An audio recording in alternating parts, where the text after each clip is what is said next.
అధ్యక్ష పల్లా రాజేశ్వరరెడ్డి గారు భూముల గురించి తెలంగాణలో భూములపై హక్కుల గురించి ధరణి గురించి మాట్లాడుతూ చాలా సత్యదూరమైనటువంటి అంశాలని సభకి రాష్ట్ర ప్రజలకు కూడా మీ ద్వారా సభలో ఉన్న అందరికీ సమాచారం ఇస్తున్నారు. ఇది కరెక్ట్ కాదు అధ్యక్ష.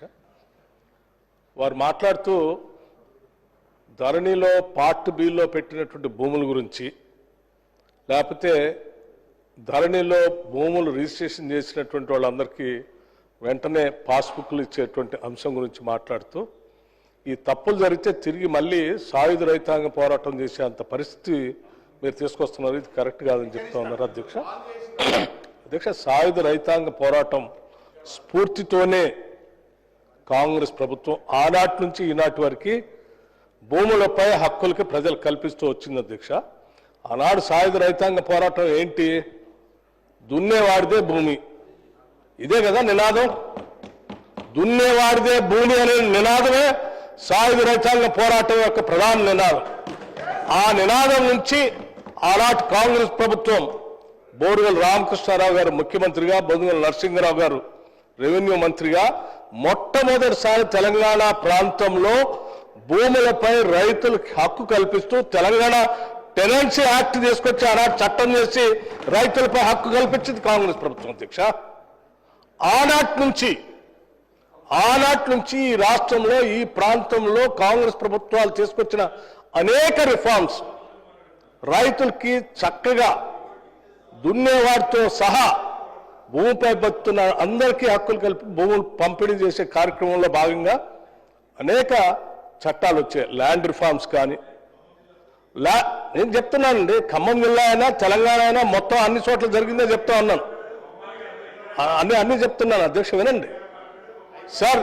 ల్యాండ్ రిఫార్మ్స్ ద్వారా 70s వచ్చినటువంటి యాక్ట్తో అనేక మంది, కొన్ని లక్షల మందికి భూములపైన హక్కులు కలిగాయి అధ్యక్ష. ఆ తర్వాత తెలంగాణ ప్రాంతంలో జరిగిన అనేక పోరాటాలు, ఒక పోరాటం కాదు అధ్యక్ష, నక్సల్బరీ ఉద్యమం దగ్గర నుంచి మొదలుపెట్టినటువంటి ఉద్యమాలతో భూములపై ఉన్నటువంటి హక్కుదారులు కేవలం పట్టదారులు ఒక్కళ్ళే కాదు అధ్యక్ష. ఆనాడు భూస్వాములు, జమీందారులు, జాగీర్దారులు, పట్టాదారులు, కాలువ వాళ్ళు ఉన్నప్పటికీ కూడా తర్వాత వచ్చినటువంటి అనేక ఉద్యమాలు, చట్టాల ద్వారా చాలా మందికి కబ్జా కాలంలో అంటే ఆక్యుపేషన్ కాలంలో చాలా మంది వచ్చారు అధ్యక్ష. కొన్ని లక్షల మంది వచ్చారు. పేద మధ్యతరగతి కుటుంబాలకు సంబంధించినటువంటి వాళ్ళు వస్తే ఒక్క కలం పోటుతో రాష్ట్ర చరిత్రలో కాదు అధ్యక్ష, దేశ చరిత్రలో, ప్రపంచ చరిత్రలో ఎక్కడైనా ఏదైనా ఉద్యమం జరిగితే ఆ ఉద్యమం లక్ష్యాలను చట్టాలుగా మారుస్తూ వచ్చినటువంటి పరిస్థితులు చూశాం. కానీ మొట్టమొదటిసారి ఈ రాష్ట్రంలో ఉద్యమాల ద్వారా వచ్చినటువంటి తెలంగాణ రాష్ట్రంలో గతంలో ఉన్నటువంటి చట్టాలను ఒక్క కలం పోటుతో దాని అనే చట్టం తీసుకొచ్చి ఆక్యుపేషన్లో ఉన్నటువంటి వాళ్ళందరూ రద్దు చేసి ఒక్క పట్టదారు కాలం పెట్టి 70 ఏళ్ళు వెనకున్నటువంటి జమీందారుని, భూస్వాముల్ని, జాగీర్దారులు తీసుకొచ్చే పట్టదారు కాలంలో పెట్టి కొన్ని లక్షల మంది రైతులు భూమిపై ఉన్నటువంటి వాళ్ళకి అసలు ఆ కాలం ఎత్తేసి భూమిపై వాళ్ళకి ఎటువంటి హక్కు లేకుండా చేసినటువంటి ఒక దుర్మార్గమైన చట్టమే ధరణి చట్టం అధ్యక్ష. దాన్ని మార్చుతామని మేము పెద్ద ఎత్తున ఉద్యమం చేశాం. 10 ఏళ్ళు ఈ రాష్ట్రంలో ఉన్నటువంటి ప్రజల కోసం ఆలోచన చేశాం. మీరు ధరణి తీసుకొచ్చిన దగ్గర నుంచి ఈ సభలో మాట్లాడాం, బయట మాట్లాడాం. ధరణిని మారుస్తాం, బంగాళాఖాతంలో వేస్తాం. ఈ రాష్ట్ర ప్రజల భూమి పైన సర్వ హక్కులు జాగ్రత్తగా ఉండేటట్టుగా, తరాలుగా వస్తున్న హక్కులు వాళ్ళకి అందేటట్టుగా చేస్తామని చెప్పి ఒక చక్కటి నిర్ణయం తీసుకొని ఈ సభలో చట్టం తీసుకొచ్చి చేస్తామంటే మళ్ళీ ధరణి అని ఆ పార్టీ మీద ఎవరు భూములు పెట్టారు అధ్యక్ష?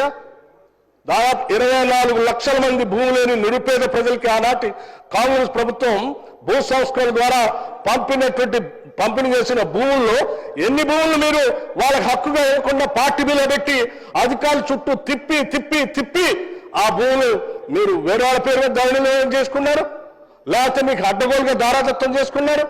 ఆ ధరణిలో పెట్టిన తర్వాత ఒకటేసారి అధ్యక్ష, ఒక్కసారి ధరణిలో ఎక్కిచ్చేస్తే మళ్ళీ దాని తేపై రెవెన్యూ రిజిస్ట్రార్ గారి దగ్గరకు, ఎంఆర్ఓ గారి దగ్గరికి వారికి హక్కులు ఇచ్చారు. తేహపాలనే ఇది పలానా ఎక్స్పైరీ ఉందా? ఉంది. రిజిస్ట్రేషన్ చేయొచ్చు. వెరిఫికేషన్ కూడా లేదు అధ్యక్ష. మీరు ఎక్కించుకుంటే అధికారం మీ చేతిలో ఎవరికి కావాలంటే వాళ్ళకి ఎక్కించవచ్చు. ఒక్కసారి ఎక్కించామంటే కనీసం దానికి వెరిఫికేషన్ కూడా లేదు. ఏమంటే రిజిస్ట్రేషన్ అవుతుంది, ఇంకో వ్యక్తి చేతుల్లోకి పోతుంది, ఆయన ఇంకో చేతుల్లో పోతుంది. అసలు ఆయన వెరిఫికేషన్ నాది అని పోయి రిప్రజెంటేషన్ చేద్దామంటే కూడా రెవెన్యూ వాళ్ళ దగ్గర కనీసం అప్పీల్ కూడా లేదు అధ్యక్ష.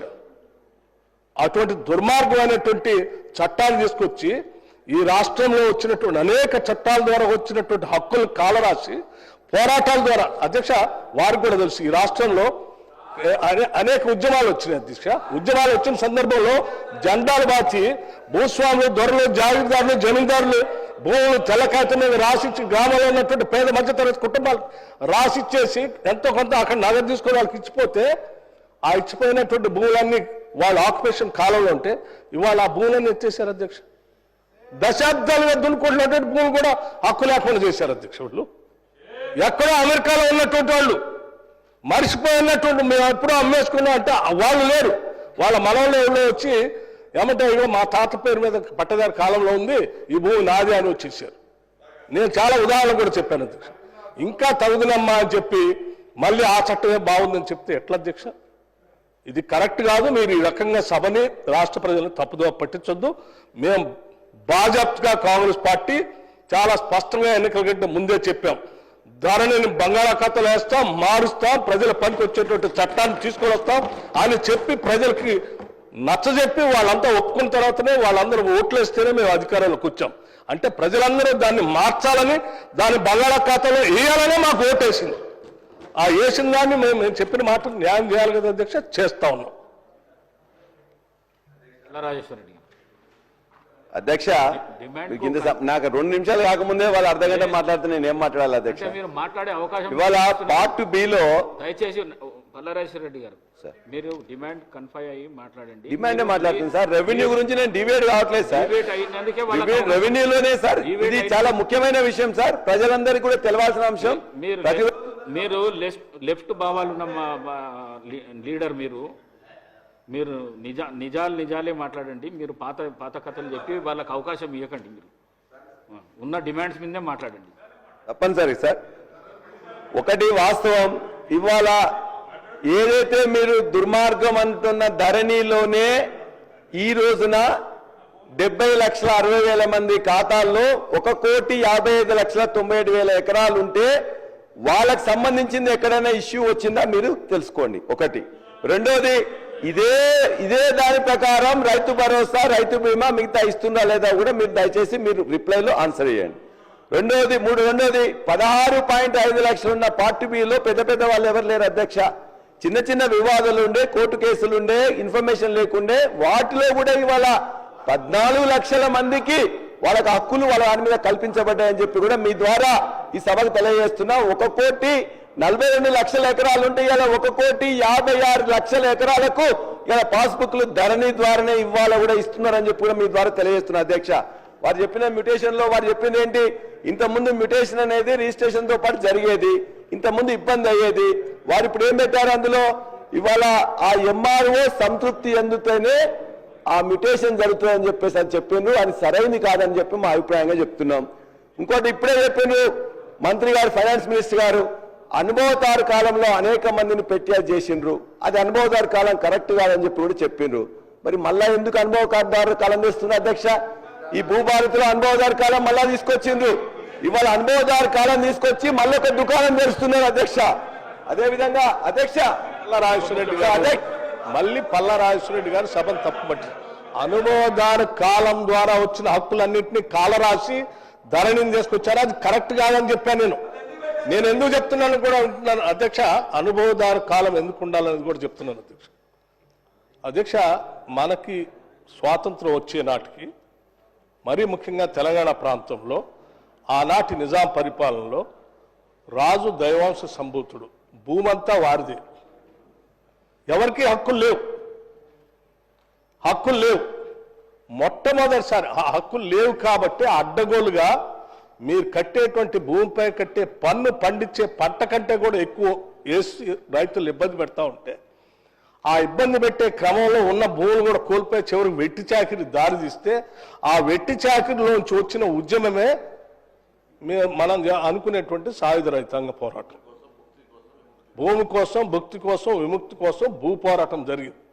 ఆ భూ పోరాటం జరిగి ఇది రాజు దేవస్వం సంబూతులు కాదు, భూమి అంతా వాళ్ళది కాదు, ఎవరైతే గ్రామాల్లో భూములు దున్నుతా ఉన్నారో ఆ రైతులకే హక్కు కల్పించాలని పోరాటం చేస్తే ఆ పోరాట స్ఫూర్తిని అర్థం చేసుకున్నటువంటి కాంగ్రెస్ పార్టీ అధికారంలోకి వచ్చిన తర్వాత తెలంగాణ టెనెన్సీ యాక్ట్ అని తీసుకుని వచ్చి దున్నేటువంటి ప్రతి రైతుకి ఇది రాజ్యాన్ని కాదు, లేకపోతే రాజుది కాదు, ప్రజలదని చెప్పి మొట్టమొదటిసారి భూమి పైన రైతులకి హక్కు కల్పించి చట్టం చేసిచ్చిన తర్వాత కూడా ఇంకా కొద్దిమంది కొన్ని వేల ఎకరాలు గ్రామాలు జమీందారులు జాగీర్దారు పేరు మీద ఉంటే దాని మీద వచ్చినటువంటి ఉద్యమంలో నుంచి మళ్ళీ భూ సంస్కరణ తీసుకొచ్చి 70s ఆనాడు ఇందిరాగాంధీ గారు ఇక్కడ పివి నరసింహరావు గారు ముఖ్యమంత్రిగా ఉండి ల్యాండ్ రిఫార్మ్స్ ద్వారా భూ పంపిణీ చేశారు.